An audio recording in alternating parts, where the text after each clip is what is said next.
kalau udah buka aplikasi YouTube, niat awalnya sih belajar. Malah kalau belajar tentang artis. Iya, itu sering banget kejadian. Tapi aku rasa gini tuh membantu banget buat cari inspirasi tugas, apalagi pas bikin presentasi.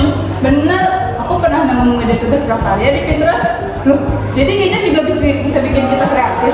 Tapi kadang kalau udah keasikan scroll, lupa waktu, lupa makan, bahkan pengerjain PR. Nah, makanya gadget itu tergantung kita makainya gimana. Bisa jadi alat bantu belajar, tapi juga bisa bikin mager kalau nggak dikontrol. Setuju banget sih aku soal itu. Nah, biar makin seru, langsung aja kita lanjut ke segmen kedua, yaitu Batasi. Boleh tahu gak sih? Oke teman-teman, di segmen ini kita bakal lebih kepo-kepo dikit nih. Boleh tahu gak sih kalian tuh paling sering gunain gadget tuh buat hal apa aja? Kalau aku sih buat dengar musik sambil belajar ya, biar nggak ngantuk.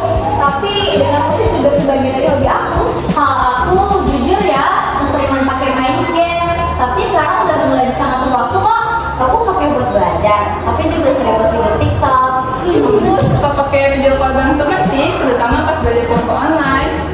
Aku sering pakai buat cari berita dan info nggak sekolah. Jadi aku tim produktif sih. Wah, keren-keren banget ya. Tapi nih ya, boleh tahu nggak sih siapa yang di sini pernah mengalami pengalaman lucu gara-gara gadget? Aku pernah loh salah kirim pesan. Aku kan mau curhat nih ke teman.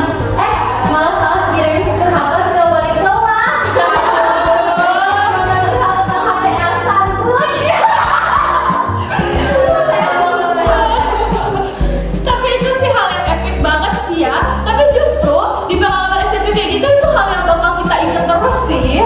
Setuju banget nih. Nah, sekarang waktunya kita masuk ke segmen buat infoin semuanya di Usatas, usut sampai tuntas. Oke guys, setelah ngobrol panjang lebar, sekarang kita usut sampai tuntas nih. Jadi sebenarnya gadget itu bikin pintar atau bikin malas sih? Menurut aku, gadget itu bikin pintar asal kita juga pintar buat ngatur waktu dan gunainnya buat hal yang positif. Setuju. Gadget itu cuma alat, yang nentuin buat hal positif atau enggak kan kita. Aku tambahin dikit, jangan sampai gadget itu bikin kita lupa dunia nyata. Masih banyak loh hal seru di luar layar. Bener banget, kadang ngobrol langsung, main bareng atau kita bareng lebih seru daripada chattingan terus. Jadi intinya gadget itu bagus kalau kita bisa seimbang antara belajar, hiburan, dan istirahat. Wah, keren banget sih pendapat dari kalian, aku suka deh. Nah, dari tadi tuh kita juga udah ngobrol kan panjang lebar, udah kedengaran pendapat kalian juga. Kira-kira ada nggak ya tips and trick buat teman-teman di rumah supaya membawa gadget itu menjadi hal-hal yang positif dan lebih produktif?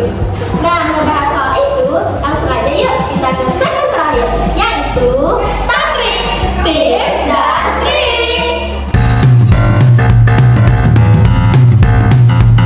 Nah, aku punya tips nih buat teman yang sibuk tanggungan di rumah. Kalian bisa gunakan fitur screen time biar kalian tahu seberapa lama waktu kalian menggunakan gadget. Kalian juga bisa bikin jadwal online, misalnya 2 jam buat hiburan, 1 jam buat belajar. Kalian juga bisa cari aplikasi-aplikasi edukatif seperti Canva, Duolingo, dan Khan Academy. Belajar jadi seru. Wah, tips dan trik yang sangat mengesankan ya. Aku mau nambahin sedikit nih. Kalian dapat jauhkan HP saat belajar ataupun tidur agar fokus dan istirahat dengan cukup. Dan gunakan gadget buat hal-hal yang produktif, kayak nulis blog, bikin konten, atau cari ide-ide konten. Jadi kesimpulannya, gadget bisa bikin pintar